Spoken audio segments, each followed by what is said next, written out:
And we are officially live. Hello to all my BC WrestlePod nerds out there, and welcome to another rendition of Dual Dynasty, your weekly WWE review show here on the BC WrestlePod Network. I am, of course, your host, Mikey, El Jefe of BC WrestlePod, and joining me this afternoon is the Pleat Father himself, the Kilt Man, who is in the building. I am in the building, in the gorilla position after dark. So, I had to get new lights actually because the ones I had were starting not to connect, and I couldn't change the freaking colors. hate when that happens. Now I have one that has a worse app. So anyway, as you were saying, That is very, very fair. But the two of us are here this afternoon / early evening for a special WWE Dual Dynasty review here, due to my own schedule because I, had things to do earlier this morning.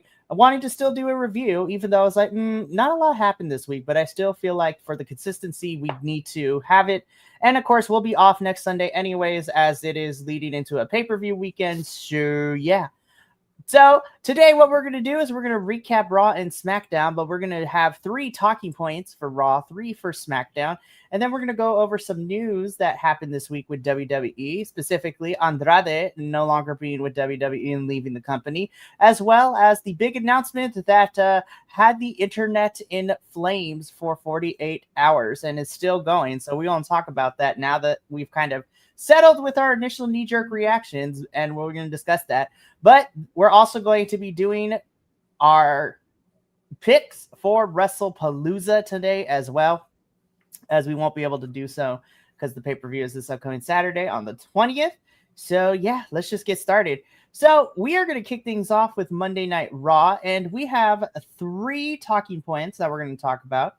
We're going to go in the order that I have them in my notes because yeah, Raw was just okay this week. I'm not going to lie.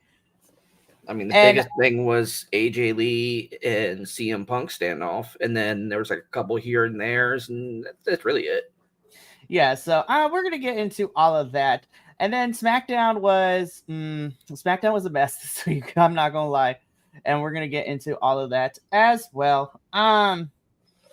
So the first talking point that we're going to talk about, because this kind of leads into WrestlePalooza a little bit, is what was the big story leading around, the beginning and the main event of our show, which was we have the Usos, The Vision, and LA Knight involved in this whole entire opening and main event segment. So the Usos, back together once again, announced that they want a WrestlePalooza, and they're going to get a WrestlePalooza showdown with The Vision, specifically Big Boy Bronson Reed, and Braun Breaker.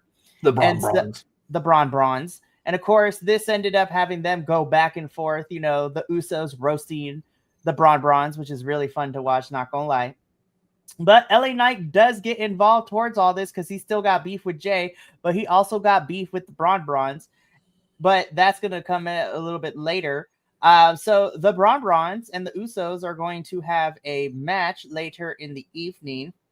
So during our main event, LA Knight does get involved. Like I said, Knight attacking the Vision from behind gave the Usos an opening, but things ended in chaos because afterwards, Jey Uso speared LA Knight for the angle to end the show. So Kilt we've talked about this storyline for the last couple of weeks, because we have Seth, the Braun Bronze, and Paul Heyman involved in this, and they're feuding with LA Knight, Punk, and Jey Uso, kind of in this weird quasi, like, individually, but also those 3 of them as a group. So my question to you is, and we could discuss this outside of the question too, does this current storyline feel like it's having a direction, or do you think it's too overbooked with the constant run-ins and how many people are in and out of this story?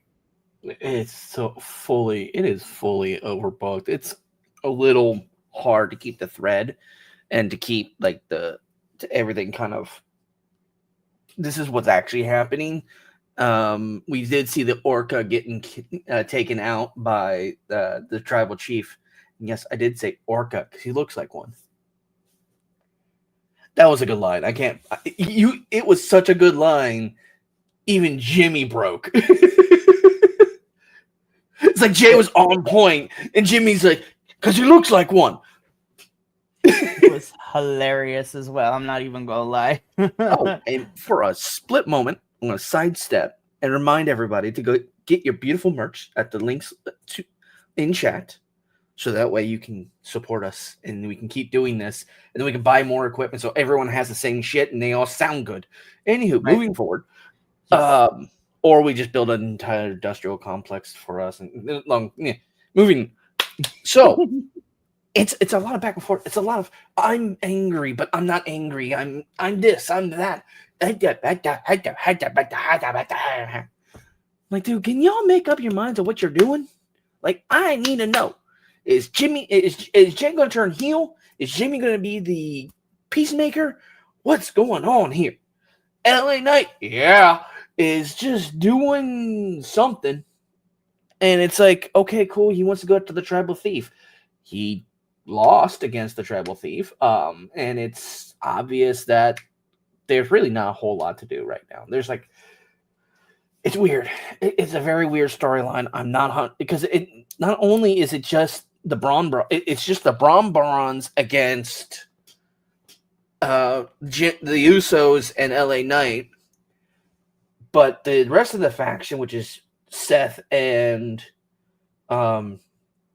Becky, are off doing their own storyline. What the fuck? Can we have a storyline that makes sense? Right. And we're going to get into Seth and Becky in a little bit with that whole thing, because again, there are too many people involved.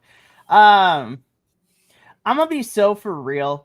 Like, the Usos being back together is fun. I'm not going to lie. However, my issue stems from the fact that, again, you had the Vision, which was, Seth, Reed, and Breaker. So the three of them are supposed to be this faction.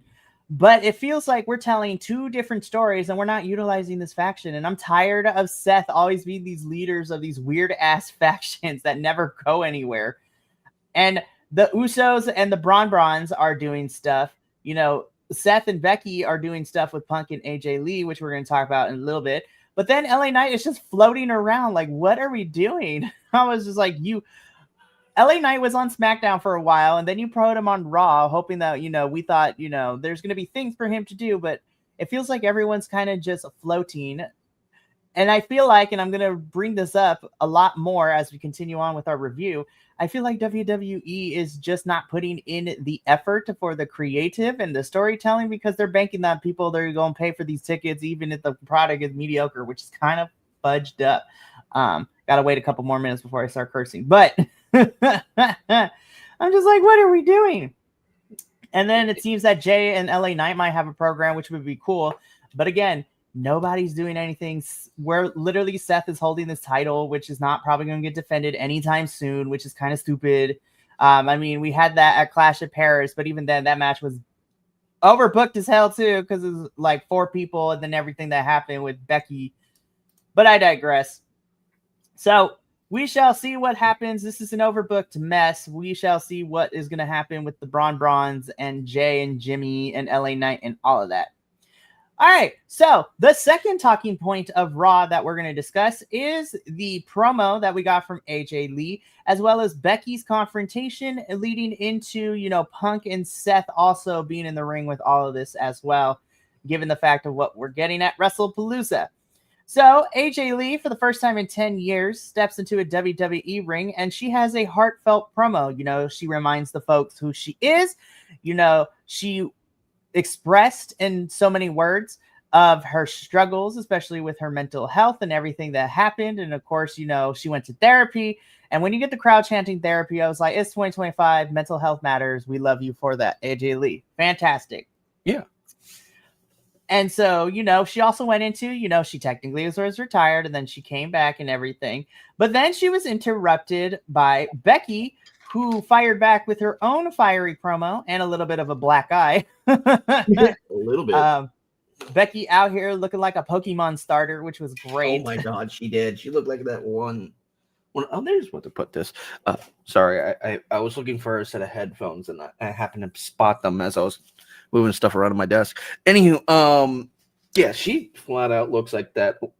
What was it? Not Eric Cochran. That's just completely different. But yeah, she looks like one of those fire starters, like third evolutions. For real, she looked like a Charizard. No, you know what? She looked like a Blaziken. That's what it was. That's what it was. It was Blaziken. Becky Lynch out here looking like Blaziken, and it was so good.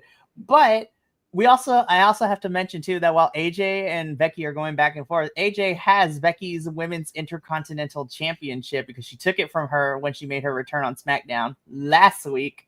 Yo. And so Becky just wants the title back. She don't care about anything else.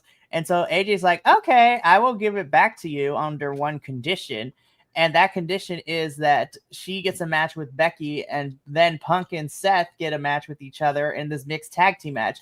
Seth is out here and is like, no, we're not doing that. And AJ's like, okay, then I'm going to hold this title. And so then Becky accepts so she could get the title back. So then we have AJ Lee and CM Punk in the ring having a stare down with Seth and Becky. And at WrestlePalooza, we are getting this mixed tag team match of AJ and Punk versus Becky and Seth. So, Kilt, here is the second talking point question that we can discuss. Now, granted, this is only the second week that AJ has been brought back, but do you think this was the best story to bring AJ Lee back, or does this overshadow what we've been doing with Becky, which even though it's not a lot, she has been putting on bangers, though, with Lyra and Bayley. So how do you feel about it? I think this is a good escalation. This is a very good opportunity to bring back a legend, and the legend being obviously AJ Lee, who looks phenomenal. That woman looks amazing. That's the only reason I'm excited for WrestlePalooza. It's probably the only match I'm going to watch. Like actually watch, not just kind of like. The mixed tag is going to be fun, but I also want to give it. I'm the same way, but I'm looking forward to the most Stephanie and Io, though. That match I'm also looking forward to. Yeah, I just realized why Stephanie Vaquer wasn't on SmackDown on Friday. Because there was a whole bit about Io not being able to do the signing for the WrestlePalooza match for the title on Friday, and it's because Stephanie was on NXT. Definitely. She probably didn't get a chance to get back to wherever the heck she was going. Very fair. So, yeah. But I 100% agree. It's funny because while the Brawns are feuding with LA Knight and the Usos right now, Seth and Becky are getting this. Now, granted, of course, Seth and Becky have been on the main roster for a lot longer, and so this is like a big-time story. My issue, though, is that the group is supposed to be doing stuff like, again, on the one hand, I'm kind of glad we're not going the same route where we're trying to get the tag titles for the Brawns, so that way we can get tag titles and main men's title for this group to hold championships. However, I'm going to be so honest with you, Kilt. I am ready for Seth and Punk to take a break from each other because it seems we've been going on for like we were feuding for a little bit and then we had to stop because Punk got hurt. And so he was out for a while. And then when he came back, we went back to him feuding with Seth. You know, Punk won at SummerSlam and then Seth took it from him. And so now they're feuding. What I'm hoping is that we're going to get into predictions, but I believe that Punk and AJ win here. And then I think we should get one more match between Seth and Punk, and loser goes to SmackDown because I think Punk needs to move. I think send Punk to SmackDown. He can do stuff over there for a little bit, but keep Punk and Seth separated because I'm tired of this feud that's been going on for a year and a half, and there's been no real development. I kind of agree. But the only reason I say don't send Punk to over to SmackDown is because AJ Lee's back. And I think the power couple will be great. It will be a great dynamic. Maybe move the Vision over to SmackDown. Which then complicates it because then, you got to... Well, not really, because Cody Rhodes is gone filming, so our champion is filming Street Fighter right now, which we're going to talk about him in a little bit when we get to SmackDown. But again, I'm excited for this mixed tag team match at WrestlePalooza, but at the same time, it's weird how again, Punk and AJ, Becky and Seth are getting a pretty good story, and then the Braun Brawns and the Usos and LA Knight are getting like what's left, which is very unfortunate. Yeah, it's unfortunate for them, but like, what are you gonna do? They're making the best of what they can. It's just mediocre. It's not even good. It's not even bad. It's just mediocre, and I feel like that's the worst thing for any wrestling. I think it's they're not drawn out, but they're burnt out, so to speak, from all the stuff they've been doing this year, and it's like we're just kind of creatively out of options right now, but we're still trying to do things, and I'm not making any sense of any of it. Well, prepare to not make sense of anything else, because our third talking point is what happened this week on the rest of the show, which is just everybody. You're either in. So our big two stories on Raw right now is the Braun Brawns and the Usos with LA Knight kind of tagging along. And then you have this mixed tag match going into WrestlePalooza. The rest of the show is nothing but stories that the creative gave up on, and now everybody else is in the mid card. So you have those two stories in the top card, and then everybody else is in the mid card, and it's just like getting the scraps. So we had a bunch of mid card feuds and matches that happened. Of course, some of the bigger stuff to happen this week is that Rusev beat Penta with some interference from, the New Day and Grayson Waller, which I was like, what are we doing with Penta? Why is he still stuck in this feud with the Morning Day and with Grayson Waller? I was like, what is happening?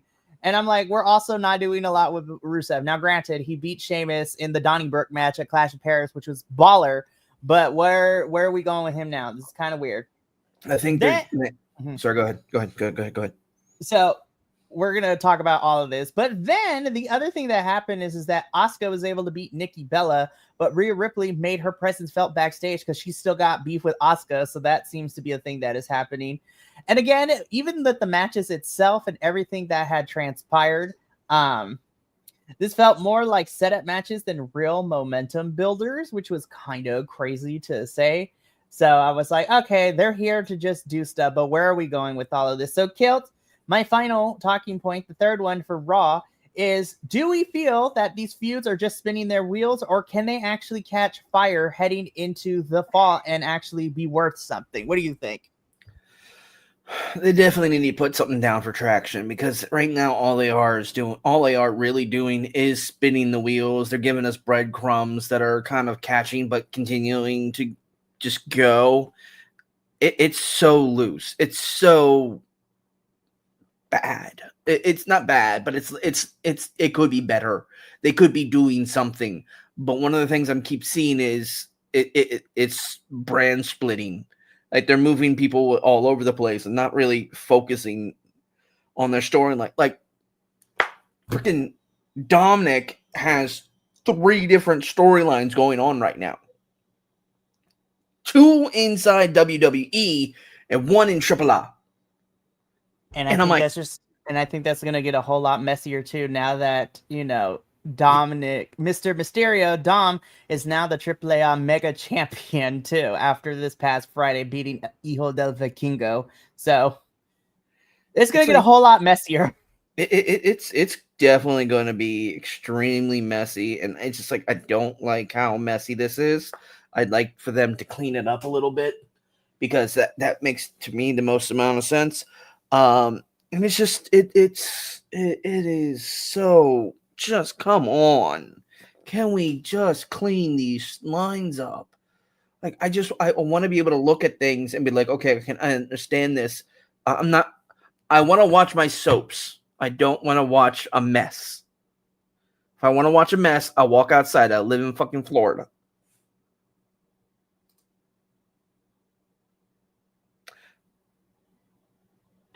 I know it's frustrating, because again, Raw has its issue because Seth and everybody in the group and Bex and Punk and everybody is at the top of the card, but then everybody else is in the mid card. There's nothing else, and I feel like you have a whole roster of people. Where are they? Like, this is crazy to me. I'm just like, this is getting out of hand. I don't know. This is what probably we're why doing. Andrade left.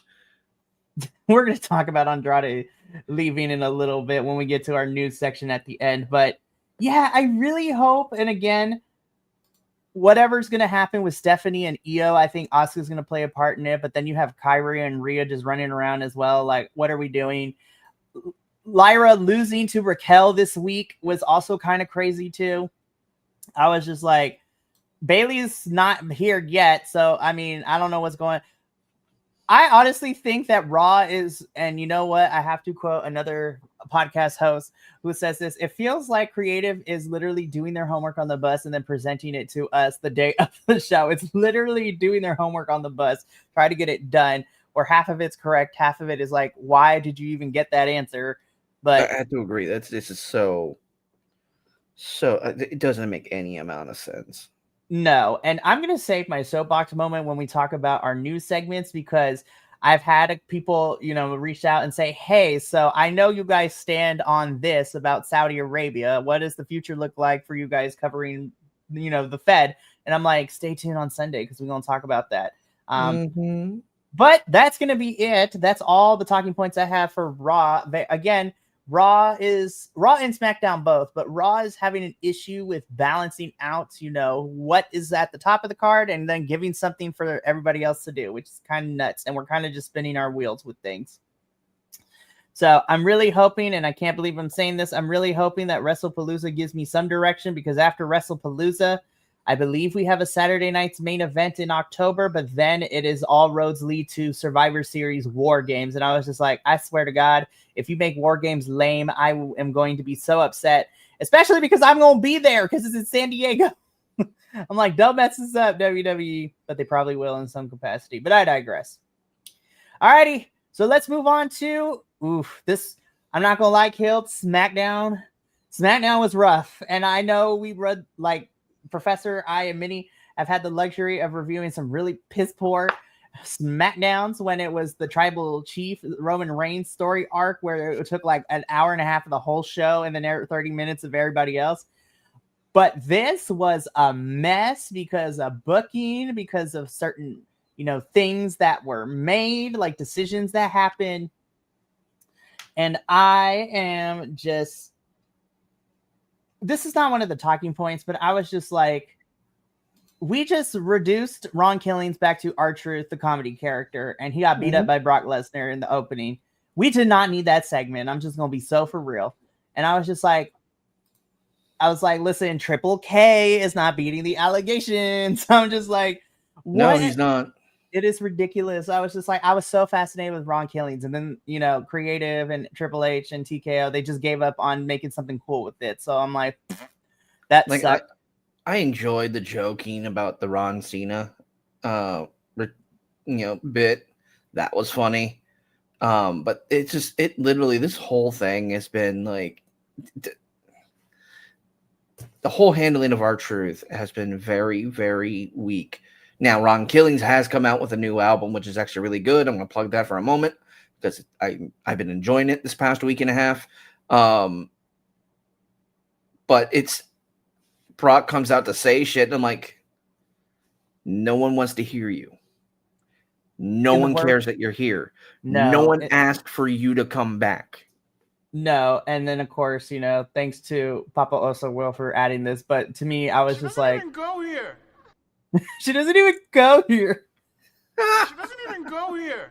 He doesn't even go here. Like it's his promo skills are god awful. That's the only reason why he had Paul Heyman the last time, because Paul Heyman can obviously cut a promo, but Brock can't say shit.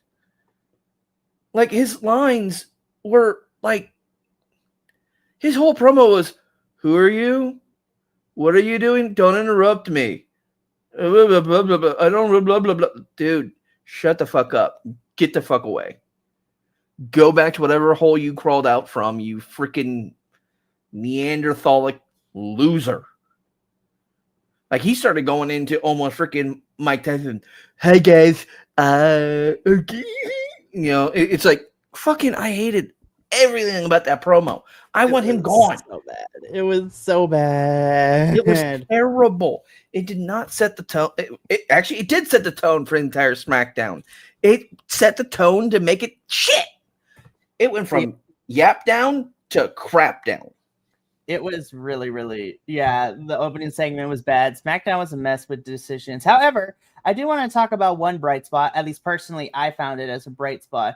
Let's talk about this United States title scene, because last week we already went over it. We were mad about how John Cena and Sami Zayn was interrupted by Brock Lesnar and that shenanigans. However, this week was the bright spot. So, again, Sami Zayn is out here doing the open challenges, so to speak, for his United States Championship. So this is the second week he's doing it.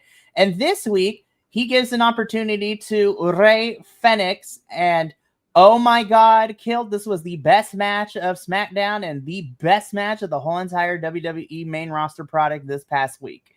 Rey Fenix versus Sami Zayn was really solid and really good. And I was just like, this is what just SmackDown needs to be. Just give me good matches. That's all I care about. Give me good matches. Like that exactly. That was the only good thing. Also, I said something hilarious. So, and again, so Sami Zayn, of course, pertains against Rey Fenix, but it was a really strong match. And then later in the show, I got excited, but I'm also mad because I know where this is going. Carmelo Hayes secured a championship title match against Sami Zayn for the U.S. Championship next week, while Miz is mad at him for, wanting to go after that. And Melo's like, hey, man, you were a double champ. You were tag team and Intercontinental at one point. I was just like, we could be tag team champions and I could be United States champion. So I already know where this is going.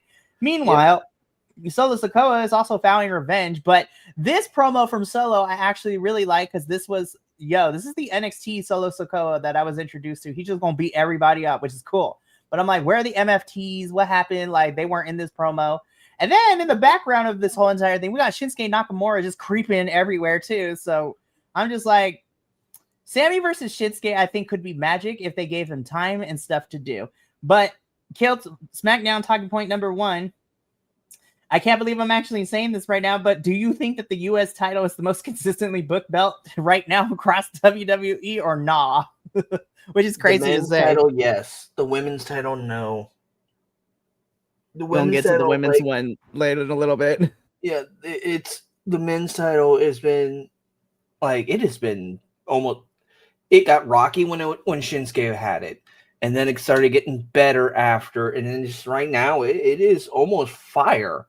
Now, granted, I don't like the fact that I no longer have our Samoan werewolf, whereas Jacob, I was gonna say, where is Jacob Fatu in this whole situation? It's insane. I don't know what the hell's going on. They have so much locker room. What the hell are they doing?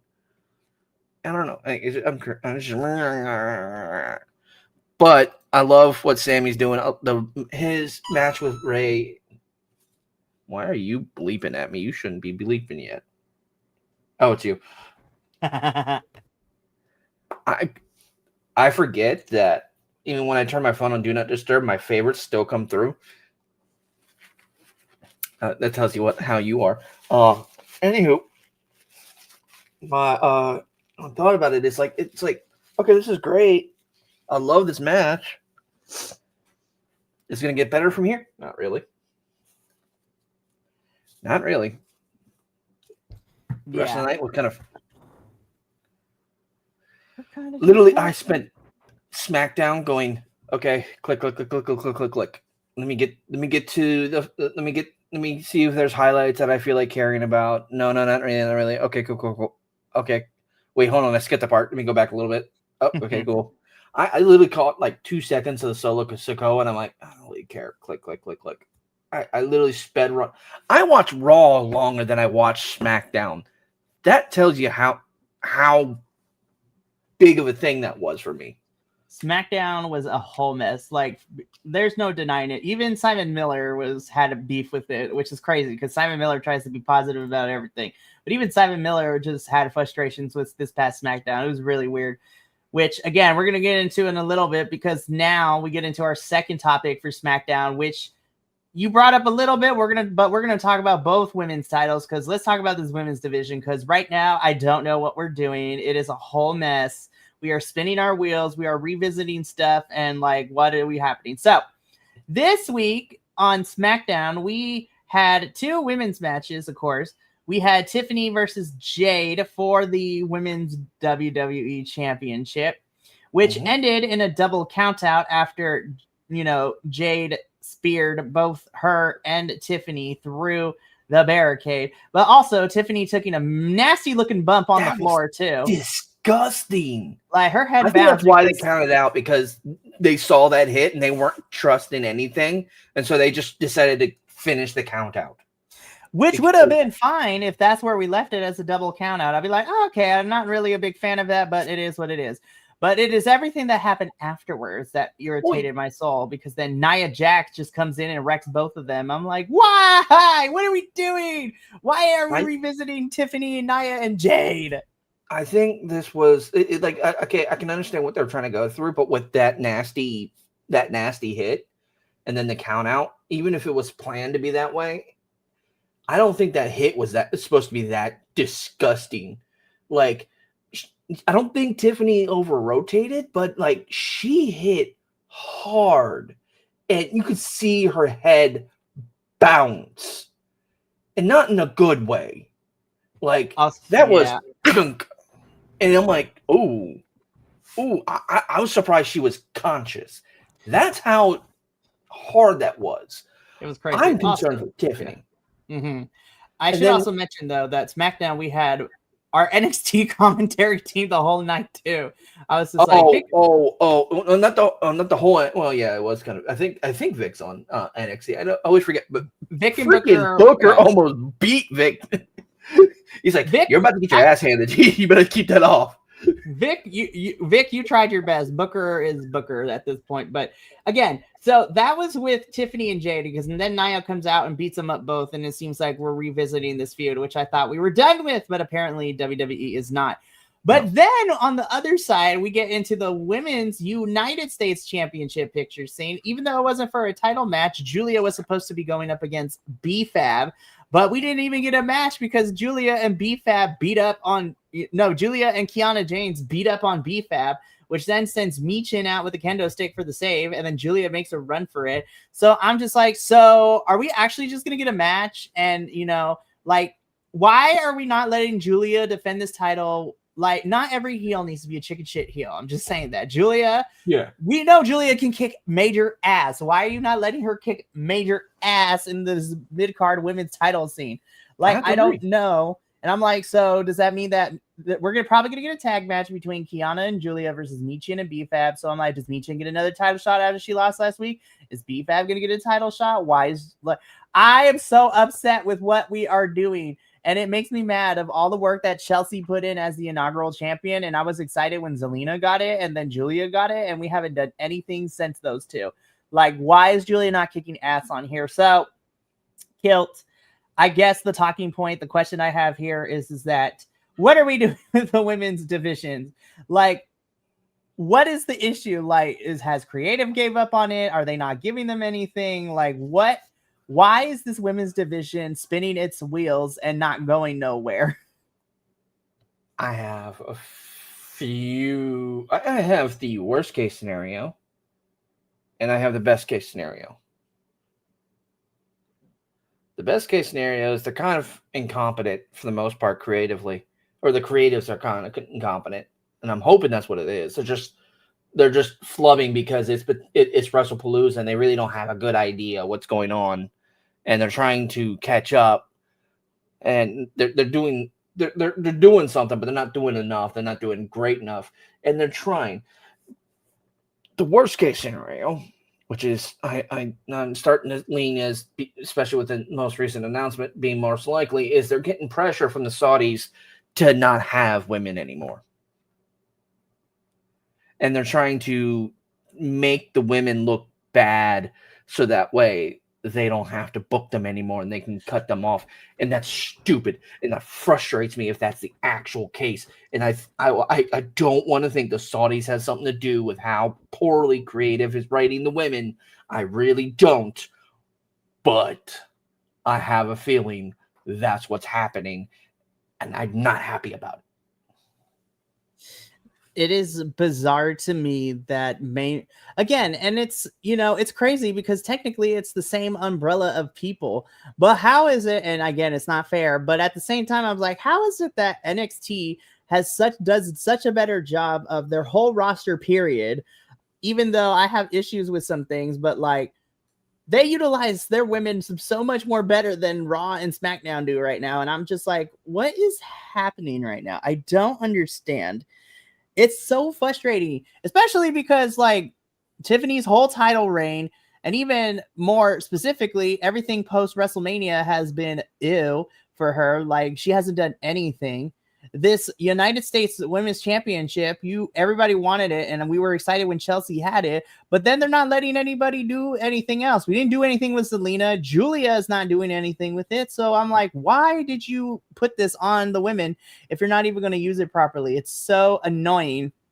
And then to make it even worse too, later on, Chelsea Green's like, we want a tag team title match, and Nick Aldis is like, bet you got one. I was like, what was the point of the story we were building the last couple of weeks then if you're just going to give it to them? What is happening? And that's the other thing too. No Charlotte and Alexa on this episode was kind of crazy. Not even pre-taped. I was like, what are we doing? Yeah, I don't know what's going on here. This is starting to get to a point where I'm getting frustrated with the storytelling. I don't want to think that there's outside influence like from the Saudis, but I can't discount it now because of everything I'm seeing from the most recent announcement, which we'll talk about at the end. But I also think I do think that plays a part, but even taking that out of like domestically, TKO is just not doing what it needs to.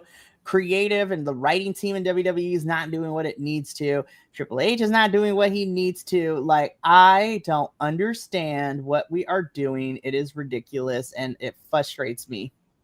So I need the women's division, whoever it needs to be, the writing team, because it's not the talent's fault, because they're just doing what they're being told. But I need the writing team. I need the bookers. I need everybody else to get it together backstage, because this women's division on SmackDown is not clicking and not hitting. And it's frustrating because we got so many talented women on this roster and we're not doing crap with them, which also leads me into kind of something similar, but in the men's division. So let's talk about our main event where we got Drew McIntyre versus Randall Keith Orton. Fun match. Loved it. Here's my issue with it is that I feel that like Randy was ready to go for the punt, and then like it was through shenanigans that Randy lost. I was like, you guys, this is just me saying this. Randy Orton does not need to be protected. Like, I feel like he could take a loss to Drew and he would be okay. I'm not going to lie, you guys. Mm-hmm. But the big thing to come out of this is that, again, Drew McIntyre defeated Randy Orton. Drew was about to give a Claymore kick to Randy through the table like he did to a certain American Nightmare a few weeks ago, which leads to said American Nightmare, Cody Rhodes, coming back to save Randy Orton, and he gets on the mic and challenges Drew for WrestlePalooza. And I'm like, okay, bet. Like, this was the logical sense. He wants to get his lick back on Drew. Come to find out, it is not a title match. It is not a stipulation. It's just a regular singles match at WrestlePalooza. And I was just like, unless you give me something at a Saturday night's main event or even at Survivor Series, this is crap. I was like, this is ridiculous. I was like, it's just a regular match. The title's not on the line. Like, no stipulation at WrestlePalooza for these two. So, Kilt, the final talking point for SmackDown. Do you think WWE rushed Cody versus Drew too fast, or do you think it makes sense for what we've seen so far? No, none of this makes sense. It doesn't make sense at all. Nothing about that match makes sense for WrestlePalooza. There's nothing on. It's just it's a receipt match. That's all it is. It's a receipt match. You could do that on SmackDown. Literally, you can do it on the Go Home show before WrestlePalooza or the week after. There's no need to take up a PLE spot. This is stupid. This is useless. You're wasting time. Why are we doing this? Like, either give Drew the shot at the belt and either put him over or put him under. Just do something. But this receipt match is not it.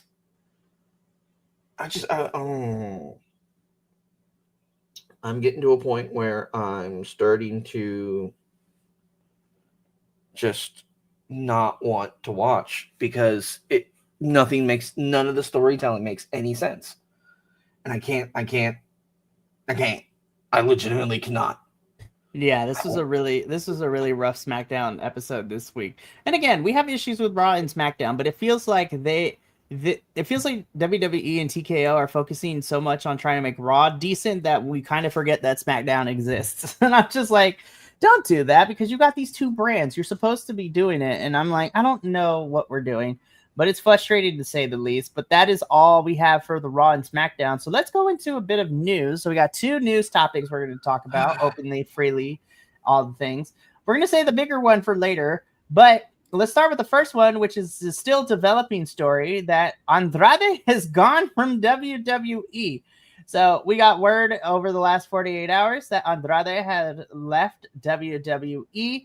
The news cyclists are trying to figure out why. Supposedly there might have been some disagreements. Supposedly there might have been some violations to policies and things like that. We won't know until we get official, confirmation and details and all of that. But I'm gonna be so for real, and I'm gonna speak from it. I was just like, I love Andrade. I know he has a history of being his own worst enemy, but at the same time, I was just like, this man came back, and you, outside of that best of 7 series that we had with him and Carmelo Hayes, like I liked that him and Rey Fenix were going or tagging together because that would be fun. But WWE did not do anything with Andrade since his return, and I was just like, I'm not surprised that he left. Again, Andrade can sometimes be his own worst enemy, but at the same time, I'm just like, y'all have done nothing with him. And to be frank, you guys haven't done anything good for our Latin talent in general, because Andrade's gone. Dragon Lee's contract is up in 3 months. LWO is being sent to do AAA stuff, but we don't get to see them on television. Penta is stuck in this weird feud with the New Day and Grayson Waller of all people. Rey Fenix had a banger match with Sami Zayn, but we haven't seen him everything. I don't know where Santos Escobar and the rest of Legado del Fantasma are on my television screen. There's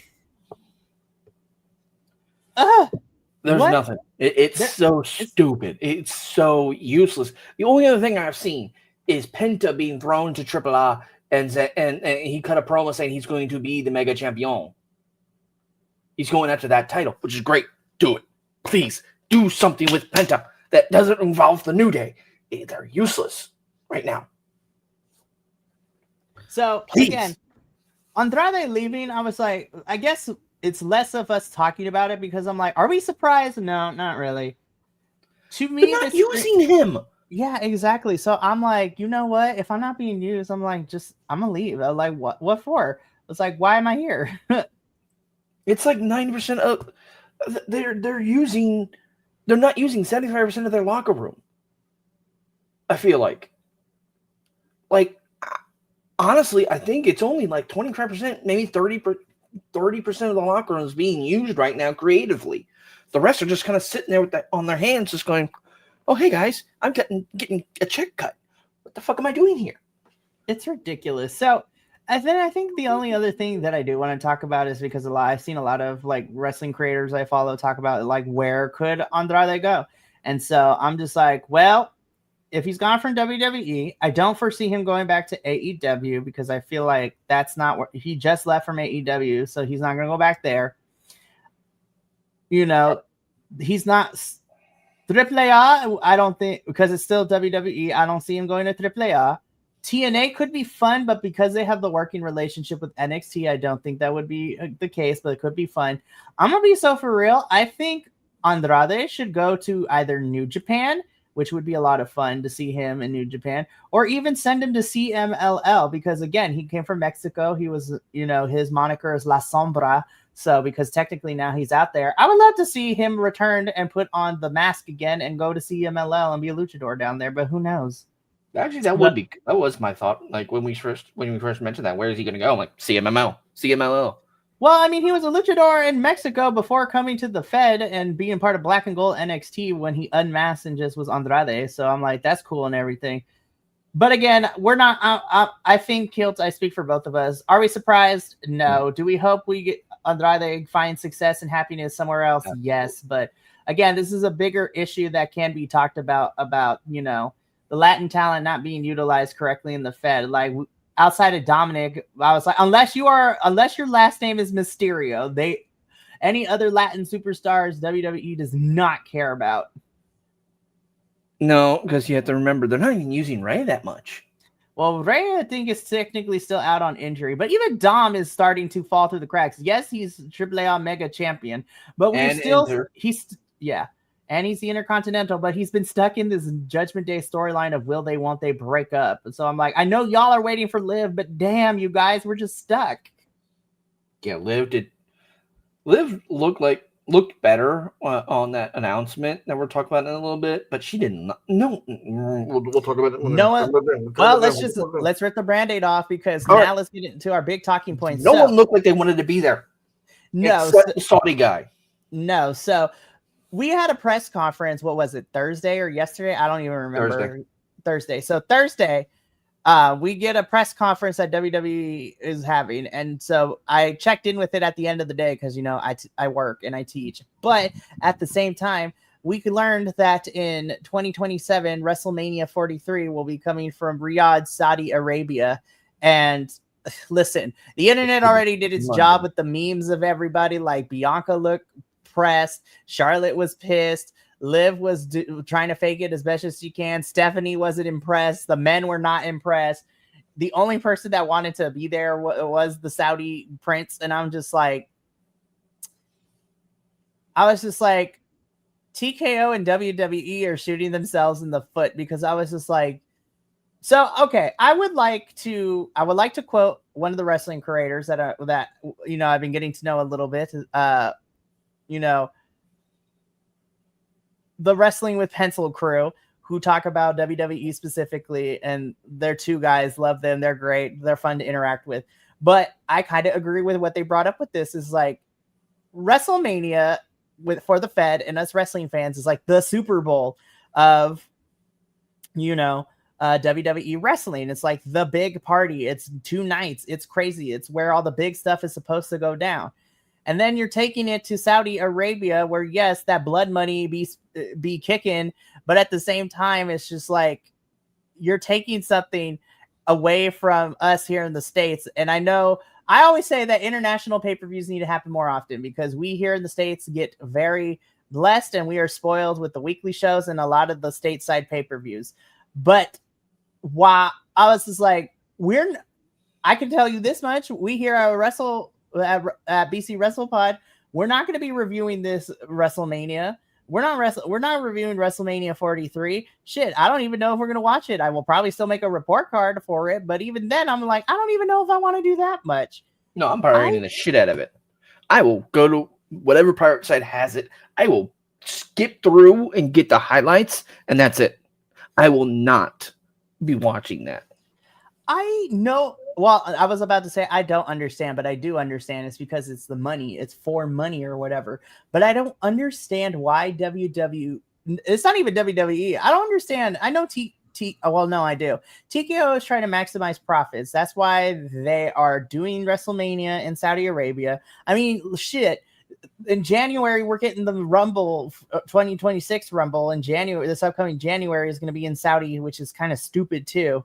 And so I'm just like, I'm afraid that TKO is probably going to, and it hasn't happened yet, but I'm afraid that TKO is going to strictly keep Mania in Vegas or Saudi Arabia, just in those, because you can marketing and get this money, which then robs other cities to, again, Vegas has a high bidding price because it's Vegas. They make money off of tourism and all sorts of things. But I'm like, Mania should be like, I was excited for it to be in Louisiana. Like, I was excited, and then they took it away. I was like, how are you going to tell me that Vegas Part 2 Mania has cooler theming ideas than a Mardi Gras type of Mania? I was just like, how dare they? It's frustrating to me because, again, Saudi Arabia has a nasty history of treating marginalized groups and women specifically, which also brings me to my next point. I was like, if we're in Saudi, how many of these women titles are we going to get? Like, what is happening? And again, with the Royal Rumble this year, I was like, so you mean to tell me that the women are going to be subjected to not cheers? Like, this is stupid. It's going to be a dead audience. It's going to be 100% dead audience, and it's not going to be worth their time. It's frustratingly stupid. It's dumb. It's stupid.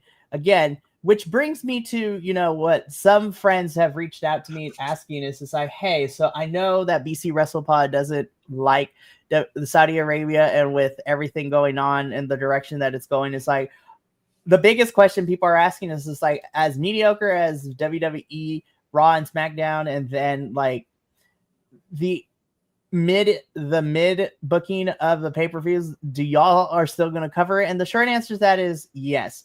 Unfortunately, WWE is a big conglomerate titan, and if we decide not to cover it morally, it would help ease us. But unfortunately, because it's such a big federation, not covering it probably doesn't help either. However, just because we're covering the big fed doesn't mean that we have to cover everything. I mean, I mentioned it, but we didn't talk about in depth about Brock Lesnar. Like, we talked about, you know, how disappointed we are in TKO and WWE hosting Mania 43 in Saudi Arabia. We call out WWE and its piss poor booking of the women, especially the lack of creative and care about these storylines. They are literally playing the same playbook over and over again. And this might get me in trouble, Kilt, and I am afraid to say this.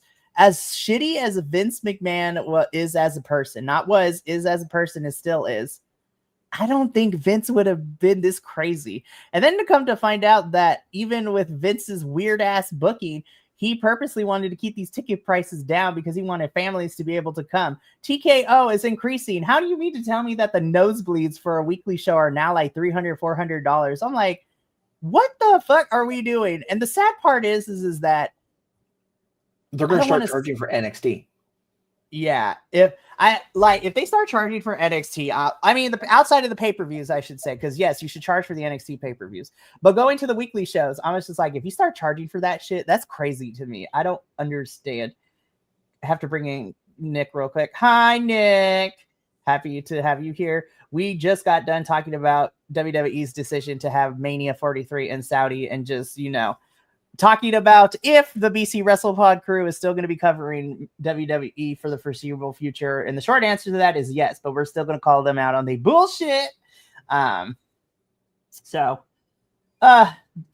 pissed me off this week. Thank God for everything else that I watch and cover. Even TNA, who has its glaring issues right now. It's crazy. Yeah, that I literally just said that, Nick. Kilt literally just said it before you came and commented. It's just like, I swear to God, if they start charging for NXT, I'm going to be so pissed. I'm going to be pissed because that's my look. That's what I do what I look forward to on Tuesdays. Go to NXT, goof off, hang out, holler at my buddy Mike Rome, who also does Twitch, and he's cool, you know. And it's like, that's a great. If you're going to start charging me for that, then I better be allowed to park at the PC. If I'm getting charged for something, you better move it out of the PC into a building that has better location for parking. So that way, if you're gonna be charging, I don't want to fucking take a goddamn bus no more. Because it's free, I'll take the bus. Don't care. But if I'm gonna be shuttled to this location, fuck you. I don't like it. I'm upset. Yeah, no, agreeing with Kill. Not my thoughts. All y'all's. Seriously, WWE is being very weird right now. But that's all the news that I have. We are let's finish this off, Kilt. So let's quickly go through and do our WrestlePalooza prediction. So of course, WrestlePalooza is this upcoming Saturday, September 20th. I will be watching a replay of it. I mean, granted, this is going to be the first. This is going to be the first WWE PLE that is going to be on the ESPN, which I was just like, no, thank you. I got a VPN, so we good. So I'm gonna connect to either the UK or the Canadian Wi-Fi and just watch it from Netflix because I'm like, this is stupid. Agreed. But before we get into our predictions, though, I got to bring in Nick's comment. I like to be able to park next to Blake Monroe for those prices. Please don't tell my wife. I'm telling your wife. Be like, she gonna watch this. No, I'm just kidding. We love you, Nick. So let's go through these. Let's go. This. This is crazy. My brain went somewhere else. We're gonna get him in trouble, and it's gonna be funny. But not really. Alrighty, so let's get into these let's do these predictions really quickly for WrestlePalooza. Again, I only care about like 2 of these 5 matches that we have, so let's just get into it. So the first match that we're going to make predictions for is the tag team match. We have the Usos versus The Vision. I don't care about this match because like we're just stretching this story out. Initially I wanted to go with the Braun Brawns, but I feel like, I'm actually going to stick with the Braun Brawns because I think they win here, but then I think the Usos are involved in War Games, and I think that's where they're going to get their victory here. But I'm going to go with the Braun Brawns to win here. Kilt, who you got for this one? I got the Usos. Okay, fair enough. I was just like, I'm so uninspired by this pay-per-view build and this card. But I have a feeling. Okay, here's the thing. It's going to be the Usos, and then they're going to fight each other because of LNA's going to try and interfere, and Jimmy's going to try and keep the peace, and then he's going to get a super kick to the jaw because Jay's going to start his heel turn and take it out on everybody else. Anyway, next. Very, very fair. Alrighty. Nick, if you just need the headlines of the last names in this match, it sounds like a caveman speaking. Uso Breaker Reed. Oh my goodness. So next up we have, of course, I don't want to spend a lot of time talking about it, but we only got a few Cena. dates. Yeah, I have Cena. That's all I have Next. too. I got Cena. Next. Cody, next. I have Drew only because this is not a title match, and I think I don't know. We'll see. Actually, no. I changed my mind. I think I am gonna go with Cody here because Cody losing. Cody is super Cody, so he don't lose. All right, now let's talk about the 2 matches I do actually care about. The first one being for the vacant women's championship, Io Sky versus Stephanie Vaquette. This one's tough because I like both of them. I'm only going with I'm picking Stephanie because Stephanie's my girl. But also, I do not want to see another Io Sky championship reign because the last one we got with her, WWE only let her defend that thing 3 times. They disrespected the shit out of her. They did. She only defended that title 3 times, and again, that's not her fault. That's booking's fault. Yep. And I feel like the title does not need to be there for Asuka to. Actually, no. I'm thinking about it. I'm gonna still go with Stephanie because I love Io to death. I really, really do. But I think Asuka and Io does not need to have the championship. But Stephanie versus Asuka could be great. And I would like to see Stephanie win this title because then it'd give us fresh feuds and fresh matches. But so I got Stephanie with this one. I have Stephanie as well because I want Stephanie because Stephanie has been performing well and I think she deserves this platform. Not saying that Io does not. I feel that they really underutilized Io in her last reign. But I want to have this feud between Io and Asuka escalate because I have a feeling that Asuka's going to interfere with the match and thus either causing a DQ for Io or causing Io to lose the match because of the interference. And then that's going to continue the storyline of the feud. And I love it. Very fair. Nick disagrees with us. He says that Io needs to win more storylines. He will expand later this week on his Friday show, which I will try to make it in. It's been a very chaotic couple of weeks now that I'm back teaching full time, but I'm going to try to pop in, and the rest of the UBC WrestlePod boys, make sure you throw into the chat a hi to Nick and Nikki because they are great. We love them. Yes, we love them. So finally, let's get into what I'm hoping is main eventing, which would be a lot of fun, which is our mixed tag team match. This is Seth Rollins and Becky Lynch versus CM Punk and AJ Lee. I am going to pick CM Punk and AJ Lee because, again, no titles are on the line. I know Seth and Bex are like your top of the card people, but I feel like Punk and AJ can win here, which leads to Punk wanting a match with Seth. And a loser leaves Raw match would be fun. So I'm going to go with Punk and AJ, especially with how much momentum Lee is getting with all of this. I feel like Lee winning here would be fun, which also sets up Punk versus Seth and AJ versus Bex, which would be a lot of fun too. I fully agree. Same spot. Cool. So that is all our predictions for WrestlePalooza, which will be taking place this Saturday, which is technically on the same day, but not going head to head because AEW decided to move All Out Toronto to start earlier in the day, which I'm thankful for. I 100% with AJ Lee citing a multi-year deal, Nick, there's so many fun matches to be had down the line with not just the women on the main roster, but can you imagine AJ Lee versus some of the...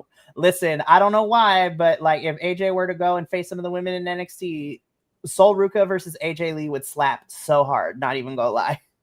I would be here for Sol Ruka versus AJ, Zarya versus AJ, Jordan Grace versus AJ, Blake Monroe versus AJ versus everybody at this point.